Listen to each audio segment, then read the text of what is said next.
I never imagined that helping my elderly neighbor clear his driveway after a blizzard would lead to a full-blown legal war, but that's exactly what happened when I ran afoul of Carol, our homeowner association's self-appointed queen. My name is Mark, and for the last 15 years, I've lived in a neighborhood called Whispering Pines. It's a nice place, or at least it was. The kind of suburban development where the houses aren't cookie-cutter copies, but they all share a certain comfortable, well-kept look. I own a small business, a landscaping and snow removal company that I built from the ground up. It's hard work, but it's honest, and it pays the bills. For most of my time here, life was quiet. Neighbors kept to themselves but were friendly enough. You'd wave when you got the mail, maybe chat for a minute if you were both out doing yard work. It was a community in the truest sense, a group of people living together with a general, unspoken agreement to be decent to one another. The Whispering Pines Homeowners Association existed, but it was mostly a formality. Its purpose was to manage the contract for mowing the little patch of green at the entrance and to make sure the holiday lights on the sign were working in December. The dues were a couple of $100 a year, and nobody really thought about it. The board meetings were attended by the 3 people on the board and maybe one other curious resident if they were truly bored that evening. It was a benign entity, a background hum that you barely noticed, which is exactly what an HOA should be. It was functional, unobtrusive, and sane. That all changed when Carol moved in. Carol and her husband bought the corner house on the main loop about 3 years ago. From the very beginning, it was clear she was different. She saw a community governed by unspoken social contracts and decided it needed the firm hand of written law. Within 6 months of moving in, she'd not only joined the HOA board, she'd somehow gotten herself elected president, mostly because the previous president, a retired accountant named George, was more than happy to cede the responsibility. He just wanted to play golf, and Carol arrived with binders and a 5-year plan. It was a coup accomplished through sheer, overwhelming enthusiasm, and none of us realized what a disaster it would be. The changes started small, almost laughably so. The first email from Carol, your HOA president, announced a new regulation regarding mailboxes. All mailboxes now had to be a specific model of black, powder-coated steel, purchased from an approved vendor. A few people grumbled, but it was a $100 mailbox. Most of us just bought the thing to avoid the hassle. Then came the trash can edict. Garbage and recycling bins could not be visible from the street except for a 12-hour window on collection day. This meant hauling them in and out of your garage every week. It was annoying, but again, not the hill anyone was prepared to die on. Slowly, methodically, Carol's reign expanded. There were rules about the approved color palette for front doors, regulations on the height of decorative lawn flamingos, 0 inches, as it turned out, and a detailed multi-page document outlining the acceptable dates and styles for holiday decorations. She had a particular obsession with lawns, mandating specific fertilizer schedules and grass heights, which was ironic since my professional opinion was that her own lawn was a mess of crabgrass and thatch. Her power was consolidated through a mixture of relentless persistence and the general apathy of the residents. Most people are busy with their own lives. They have jobs, kids, mortgages. Arguing with a woman over the acceptable wattage of a porch light bulb just doesn't make the cut. It was easier to comply, to roll your eyes and just do it. We all thought it was a phase, that she'd eventually get bored and move on to terrorizing some other local organization. We were wrong. The winter that year was shaping up to be a brutal one. By mid-January, we'd already been hit with a few decent snowfalls, but then the forecasters started using words like historic and generational. They called it a snowpocalypse, a blizzard of epic proportions that was going to dump 30 inches of snow on us, accompanied by hurricane-force winds. This wasn't just a storm, it was an event. As a guy who plows snow for a living, my phone was ringing off the hook with my commercial clients making sure they were on the schedule. I spent 2 days prepping my equipment, my heavy-duty pickup with a 10-foot V-plow, the smaller skid steer for sidewalks, and a mountain of salt. When the first flakes started to fall, I was ready. And the forecasters weren't exaggerating. It snowed relentlessly for 36 straight hours. The wind howled, piling drifts up against doors and windows. When it finally stopped, the world was silent and white. It was beautiful in a way, but also incredibly isolating. The entire state was shut down. Looking out my window, I saw a landscape transformed. The street was gone, buried under nearly 3 feet of snow. My own driveway was a vast, untouched blanket of white. I fired up my truck, and with the satisfying roar of the diesel engine, I began the process of digging myself out. It took a good hour, but soon my driveway was clear, a black slash of asphalt in a sea of white. Across the street lived Mr. Henderson. He was in his late 80s, a widower who had lived in that house since it was built. He was a kind man, always ready with a story about the neighborhood. Back in the day there was no way he could clear his own driveway. His son lived 2 states away. So, without a second thought, I drove my truck across the street and cleared his driveway, too. He came to the door and waved, his face a mixture of relief and gratitude. I gave him a thumbs up and continued on my way. A few doors down, the Wilsons, a young couple with a newborn, were looking helplessly at the wall of snow the city plow had left at the end of their driveway. I cleared that for them, too. They offered to pay me, but I waved them off. This wasn't a job, this was being a neighbor. This is what you do. I was just finishing the Wilsons' driveway when a figure came marching down the middle of the snow-filled street. It was Carol, dressed in an expensive-looking ski jacket and snow pants, her face pinched with disapproval.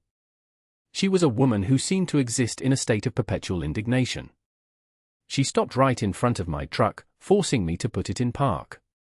I rolled down the window, the cold air rushing in. "Morning, Carol," I said, trying to keep my tone neutral. "What do you think you're doing, Mark?" she demanded, her voice sharp and accusatory. There was no preamble, no "how are you doing in this storm," just the immediate accusation. I admit I was a bit taken aback. "I'm clearing some driveways for my neighbors," I said slowly, as if explaining it to a child. "They're snowed in. You are operating a commercial enterprise on community streets, which is a direct violation of Section 7, Paragraph 3 of the Covenants," she recited, as if reading from a sacred text. "Furthermore, you are pushing snow onto the common verges, which constitutes an unauthorized alteration of community property under Section 9. I stared at her, dumbfounded. The common verges she was referring to was the strip of grass between the sidewalk and the road, which was currently buried under 3 feet of snow. "Carol, it's a blizzard. People are trapped in their homes. Mr. Henderson is 87 years old. I'm just helping out, she scoffed, is calling the HOA's approved and insured snow removal contractor. It is not taking matters into your own hands with your industrial equipment. You are creating a liability for the association. What if you damage a curb? What if your plow scrapes the asphalt? Who is responsible for that?" My patience, already worn thin from a long morning of work, began to fray. First of all, this is my personal truck, and I've been a professional for 20 years. I'm not going to damage anything. Second, when is the HOA's contractor supposed to show up? In 2 days? 3? The entire region is paralyzed. I'm here now, and these people need help now. That is not your decision to make, she snapped. Her eyes were cold, devoid of any empathy. You are to cease these unauthorized activities immediately. If you continue, the association will have no choice but to levy fines. It's $500 for the first offense, and it doubles for each subsequent day of non-compliance. It's all in the bylaws you agreed to when you bought your house. She looked so proud of herself, so utterly convinced of her own righteousness. It was the smug satisfaction of a petty tyrant who had finally found a rule to enforce. I took a deep breath, the frigid air stinging my lungs. I looked past her, at Mr. Henderson's perfectly cleared driveway, and at the Wilsons' house, where I could see the young mother rocking her baby by the window. Then I looked back at Carol. "No," I said, my voice calm but firm. I rolled up my window, put the truck in gear, and drove off to clear the next driveway, leaving her standing alone in the middle of the snow-covered street, sputtering in impotent rage. I knew in that moment that I had crossed a line, that this was no longer about mailboxes or trash cans. I had declared war. The next morning, tucked under the wiper blade of my truck, was an official-looking envelope from the Whispering Pines HOA. Inside was a crisp, computer-printed letter informing me that I had been fined $500 for violating covenants. It cited the sections Carol had screeched at me in the street. The letter was signed by her, as president. It felt surreal. I was being fined for being a good neighbor. I crumpled it up and threw it in the trash. I spent the rest of the day clearing more driveways on my street and the adjoining one. People were so grateful. They brought me hot coffee, offered me cash which I refused, and thanked me with a sincerity that warmed me more than any coffee could. The day after that, another envelope appeared.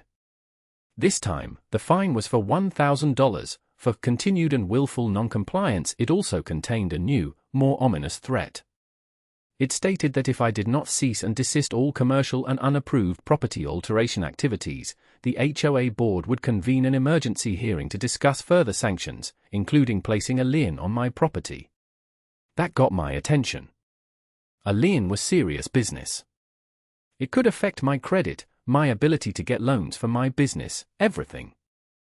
This woman wasn't just on a power trip, she was genuinely vindictive. She didn't stop there. An email blast went out to the entire neighborhood. It was a masterpiece of passive-aggressive prose, warning residents about the dangers of using unlicensed and uninsured individuals for snow removal. It didn't mention me by name, but everyone knew who she was talking about. It spoke of potential damage to community infrastructure and the significant legal liabilities homeowners could face. It was a scare tactic, pure and simple, designed to isolate me and intimidate my neighbors into refusing my help. It worked, to an extent.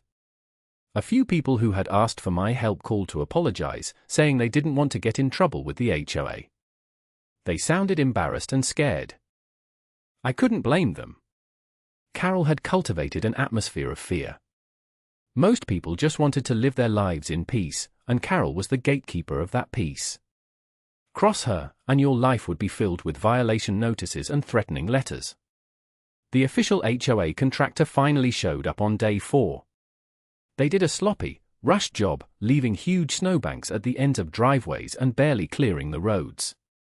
The service we were all paying for was subpar, but at least it was approved. The community was suffering. Mail delivery was suspended for the better part of a week because the carriers couldn't access the mailboxes, which were all buried behind the mountains of snow left by the official plow. I heard that an ambulance had a difficult time reaching a house on the far side of the neighborhood because the road was so poorly cleared. Kids couldn't get to their bus stops. The small inconveniences were piling up, turning into genuine quality-of-life problems, all because one woman's obsession with control trumped common sense and basic human decency. The third letter from the HOA was delivered by certified mail. It was a formal notice of a pending lien against my property for the unpaid fines, which now totaled $1,500. It also informed me that I was being charged for the HOA's legal fees for having their lawyer draft the letter. This was insanity. I was being billed for the privilege of being threatened. That was the final straw. I wasn't going to let this woman jeopardize my home and my livelihood. It was time to stop reacting and start fighting back.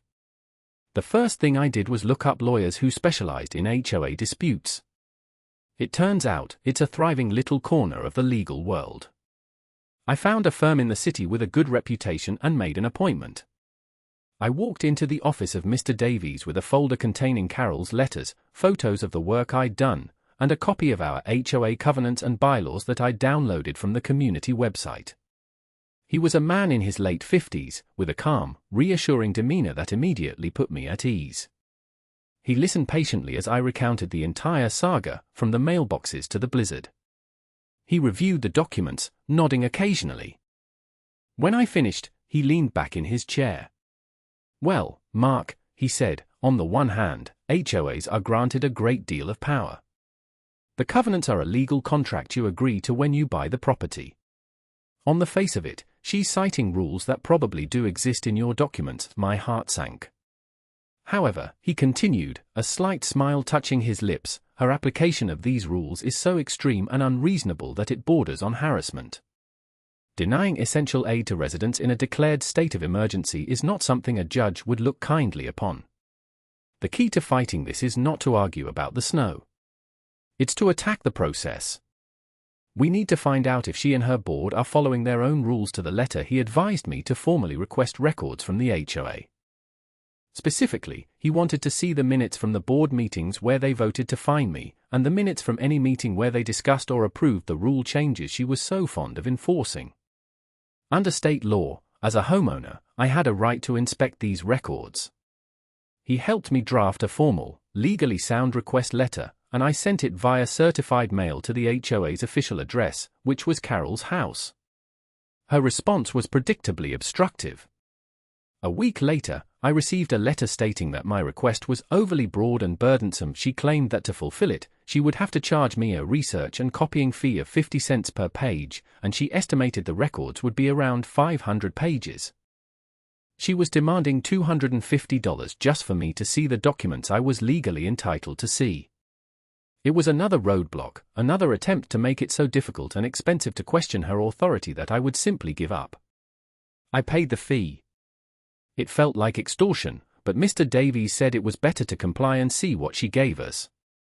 2 weeks later, a thin envelope arrived. Inside were about 30 pages of documents. They were meeting minutes, but they were vague and incomplete. They'd mentioned things like the board discussed a motion regarding covenant enforcement, followed by motion passed. There were no details of the discussion, no record of who voted how. And most suspiciously, the minutes for the meeting where they supposedly voted to fine me were missing entirely. I was back to square one, out $250, and holding a handful of useless paper. I was frustrated and angry, feeling trapped in a bureaucratic nightmare of her creation. I didn't know it at the time, but the break I needed was about to come from a very unexpected source. I was in my garage one evening, cleaning my equipment, when a car I didn't recognize pulled into my driveway. A man got out. I recognized him as Frank, one of the other board members. Or rather, a former board member. He had been on the board when Carol took over but had resigned about a year ago. He was a quiet engineer, a guy who had originally volunteered for the board to help with infrastructure issues. He walked up to me, looking nervous. "Mark," he said, extending a hand. "I'm Frank. I used to be on the HOA board." I shook his hand. "I know who you are," I said. "I've seen what Carol is doing to you, and it's not right," he said, getting straight to the point. "I quit the board because I couldn't stand working with her. She's a bully. She treats the HOA like her own personal kingdom." He glanced around, as if worried Carol might pop out from behind a bush. "The thing is," he continued, lowering his voice, "the reason those meeting minutes you asked for are so vague, or don't exist, is because there were no meetings.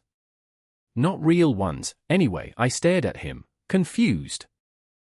"What do you mean, no meetings?" "Ever since she took over, she's insisted it was more efficient to do everything by email," Frank explained. "She'll send out an email saying, 'I'm proposing we change the rule on fence height. All in favor, say aye.' And me and the other board member, a woman named Diane, were supposed to just reply. Carol would count the ayes and declare the motion passed. There was never any public notice, no open meeting for residents, no actual discussion. It was all done in secret, over email. That's how she passed the mailbox rule, the trash can rule, all of it. And I'm willing to bet that's how she decided to fine you." My mind was racing, trying to process what he was telling me. It sounded insane, but it also explained everything: the lack of proper records, Carol's absolute control. Frank must have seen the look on my face. "I know it sounds crazy," he said. I felt uneasy about it the whole time, but I didn't know what to do. When I tried to push back, she accused me of being obstructionist. That's why I quit. But I kept the emails. All of them. He pulled a flash drive from his pocket and held it out to me. "This is everything," he said. 3 years of email chains. Every illegal vote, every backroom decision. I don't know if it will help, but I can't stand by and watch her ruin this community and steamroll good people like you.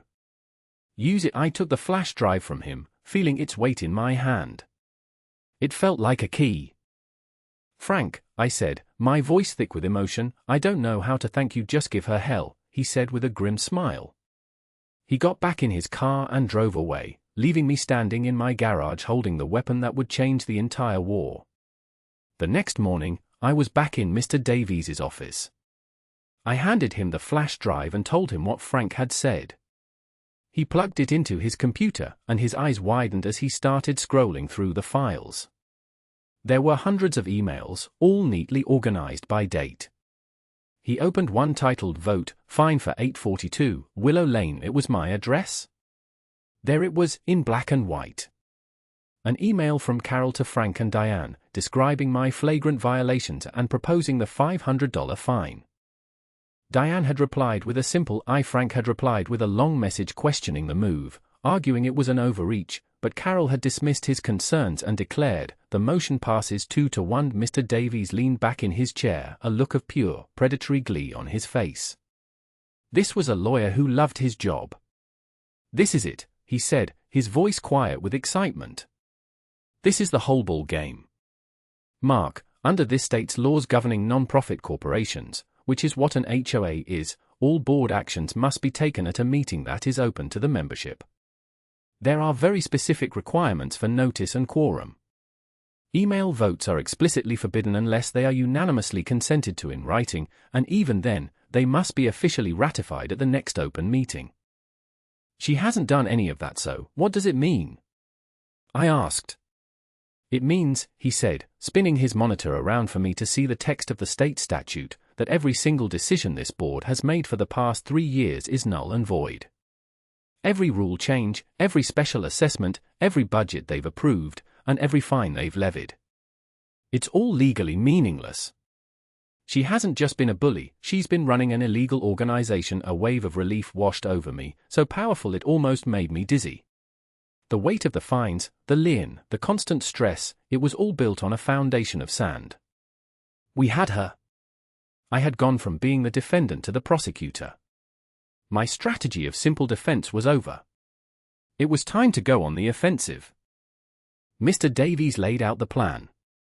"Our bylaws, like most, have a provision for the members to call a special meeting," he explained. "We need to get signatures from 10% of the homeowners. Once we have that, we can force a meeting of the entire association. We won't give her any warning what it's about. We'll just announce the meeting, get everyone in one room, and then we present our case that weekend." Armed with a clipboard and a petition drafted by my lawyer, I started walking the neighborhood. I was joined by Mr. Henderson, who, despite his age, was furious about how I'd been treated and insisted on helping. The response was overwhelming. As soon as people realized they could speak up without fear of immediate retribution from Carol, the floodgates opened. Story after story came out. People who were fined for having a discolored shingle on their roof, for their kids' basketball hoop being left out overnight, for planting flowers that weren't on the approved list. The resentment against Carol had been simmering beneath the surface for years. All it needed was a spark. We got the required signatures in a single afternoon. We submitted the petition, and as per the bylaws, Carol was forced to schedule a special meeting of the homeowners. She set it for a Wednesday night in the small community clubhouse. An email went out announcing it, the stated purpose being to discuss resident concerns. She had no idea what was coming. In the 2 weeks leading up to the meeting, word spread. The quiet neighborhood gossip network went into overdrive. There was a feeling of anticipation in the air, a sense that something was about to happen. For the first time in a long time, people felt a glimmer of hope. The night of the meeting, the clubhouse was packed. It was a small room, designed to hold maybe 30 people for a potluck. There had to be over 100 residents crammed inside. People were standing along the walls, spilling out into the hallway. I had never seen more than a handful of people at an HOA meeting before.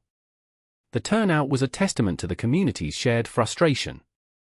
At the front of the room, at a folding table, sat Carol and her 2 remaining board members, Diane and a quiet man named Robert. Carol looked annoyed by the crowd, but still supremely confident, as if she were about to lecture a group of unruly school children. She banged a small gavel on the table. "All right, let's bring this special meeting to order," she said, her voice dripping with condescension. "As you know, This meeting was called by a petition, so the floor is open for residents to voice their concerns. She said the last word as if it were something distasteful. A few people got up and aired their grievances about the trash can rule or the holiday decoration policy. Carol listened with a dismissive air, offering curt, bureaucratic non-answers. The rules are the rules, she repeated like a mantra. They are for the good of the community and to protect property values. Finally, it was my turn. I walked to the front of the room. Mr. Davies, who had been standing quietly in the back, came and stood beside me. I could feel every eye in the room on us. Carol's expression soured when she saw me. "Well, Mark," she said with a smug sneer.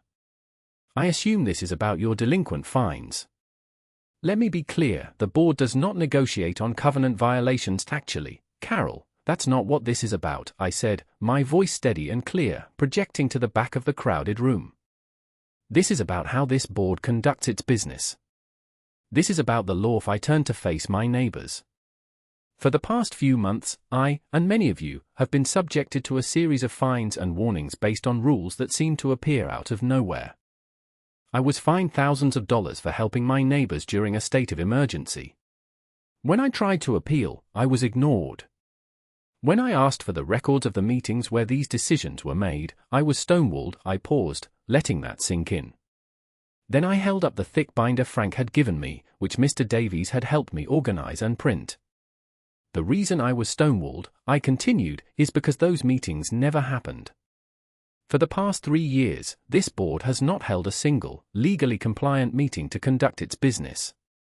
Instead, every decision, from changing the color of our mailboxes to putting a lien on my house, has been made secretly, through email. Our murmur went through the crowd. Carol's face went from smug to pale. "That's a lie," she shrieked. "We are perfectly efficient."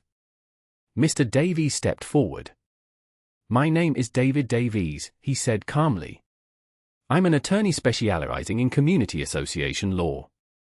And I can tell you that what my client is saying is true.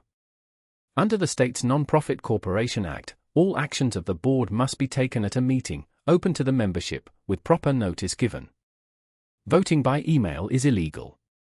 Which means every action this board has taken for the past 3 years is legally void." He let the bomb drop. For a moment, there was stunned silence.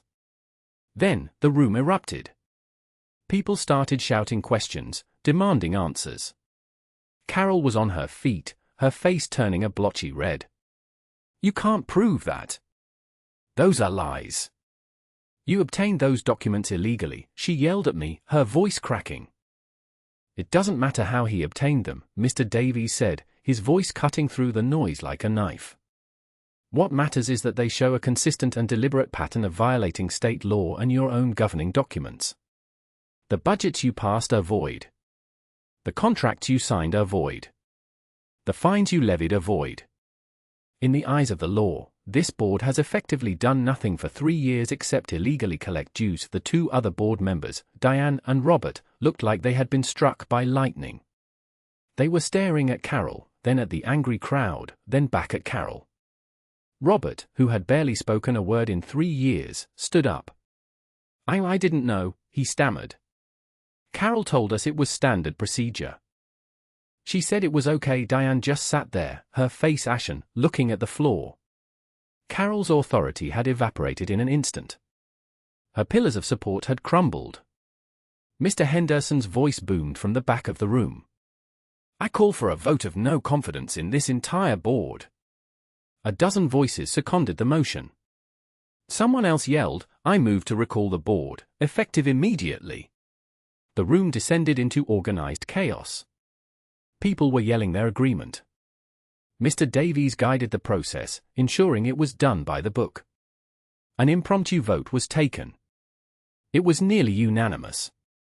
Carol, Diane, and Robert were removed from the board on the spot. Carol stood there for a moment, utterly defeated, her face a mask of disbelief and fury.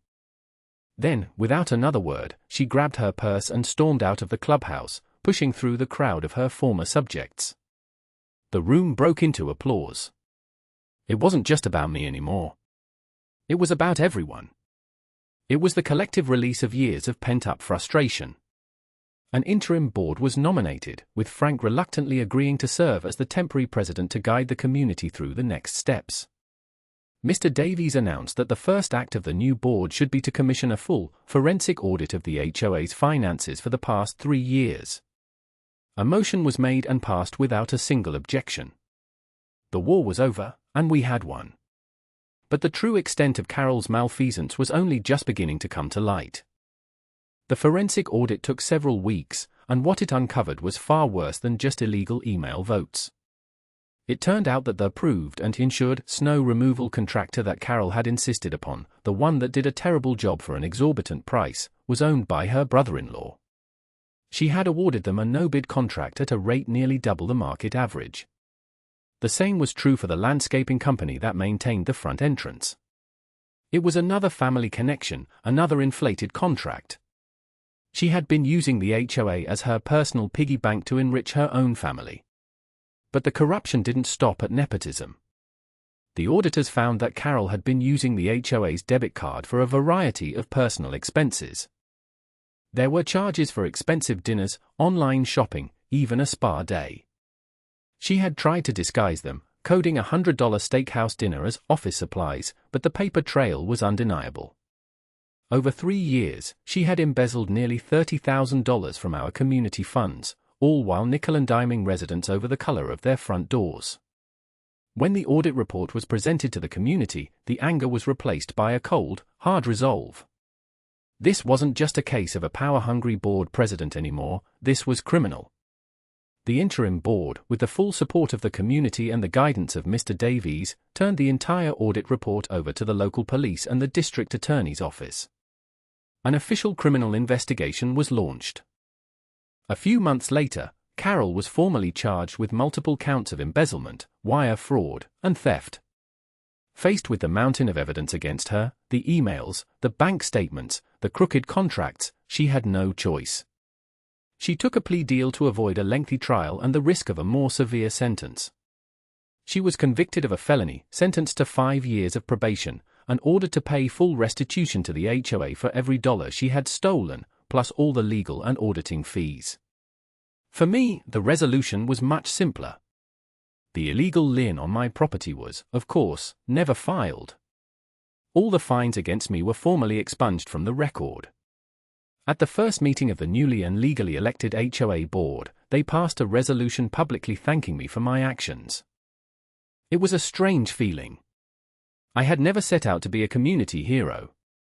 I was just a guy who wanted to help his neighbors and be left alone. But in standing up for myself, I had inadvertently stood up for everyone. The new board asked if I would consider serving, but I politely declined. I had had enough of HOA politics to last a lifetime. I did, however, agree to sit on a temporary committee to help them find new, reputable, and fairly priced contractors for landscaping and snow removal. Needless to say, my own company did not bid. I wanted to avoid even the appearance of a conflict of interest. The community began to heal. The new board, led by Frank, was a model of transparency. They held regular, open meetings. They posted the budget online for everyone to see. They went through the lengthy book of rules Carol had created and, with community input, systematically dismantled the most ridiculous ones. The rule about mailboxes was rescinded. The trash can policy was relaxed. The approved color palette for front doors was thrown in the garbage where it belonged. The HOA went back to being what it was always supposed to be, a quiet, functional entity that handled the basics and otherwise stayed out of people's lives. Our dues even went down by 20% once the corrupt contracts were cancelled. A sense of neighborliness returned. People started talking to each other again, no longer afraid that a casual comment might be reported back to Queen Carol. About a year after the big meeting, our neighborhood held its first ever community block party, organized by the new, sane HOA. It was a beautiful summer day. Kids were running around, music was playing, and the smell of barbecue was in the air. Mr. Henderson sat in a lawn chair, holding court with a group of other longtime residents, telling them, for what was probably the 100th time, the story of the blizzard and the great HOA rebellion. He'd point to me from across the lawn and call me the liberator, which always made me blush. It was a good day. It felt like we had not only taken our community back but made it better than it was before. I saw Carol one last time, maybe 2 years after she was sentenced. I was in the produce section of a grocery store in the next town over. I almost didn't recognize her. She looked tired and diminished. The expensive clothes and defiant posture were gone. She was just a middle-aged woman looking at avocados. Her house in Whispering Pines had been sold to cover the court-ordered restitution. I heard she and her husband had divorced. She had lost everything, all because she couldn't resist the allure of petty power. Our eyes met for a brief second across a display of tomatoes. I saw a flicker of recognition, then shame. She quickly looked away and scurried off down another aisle. I didn't feel anger or even satisfaction. I just felt a quiet, detached pity for a person whose life had been so empty that controlling her neighbors' lives was the only thing that made her feel important. What I learned from all this is that tyranny doesn't always arrive with tanks and soldiers. Sometimes it shows up in a sensible sedan, armed with a clipboard and a deep-seated knowledge of the bylaws. It thrives in the small ponds of petty power, condo boards, volunteer committees, and, yes, homeowners associations. It feeds on the apathy of good people who are too busy or too tired to fight back. It counts on you deciding that arguing over the height of your grass isn't a hill worth dying on. But what I discovered is that if you let a bully take that hill, they'll just move on to the next one, and the one after that, until they've taken everything. Sometimes you have to make a stand. Sometimes you have to be the one who says no, not just for yourself, but for your community. It's not about wanting to fight. It's about recognizing that some things are worth fighting for. Things like decency, common sense, and the simple, unwritten right to shovel your elderly neighbor's driveway in a snowstorm without getting a permission slip. The next winter, the first big snow of the season began to fall. I woke up to a familiar, quiet world blanketed in white. I fired up my plow truck, the rumble of the diesel engine a comforting sound in the pre-dawn stillness. I cleared my driveway first, the big V-plow pushing aside the heavy, wet snow with ease. Then, without a moment's hesitation, I drove across the street and cleared Mr. Henderson's. A new family had moved in next door to him, and I saw the husband outside with a shovel, looking defeated by the task ahead of him. I gave him a wave, swung the truck around, and cleared his driveway, too. He grinned and gave me a huge thumbs up. It was just what neighbors do. And in Whispering Pines, no one would ever dare say a word against it again.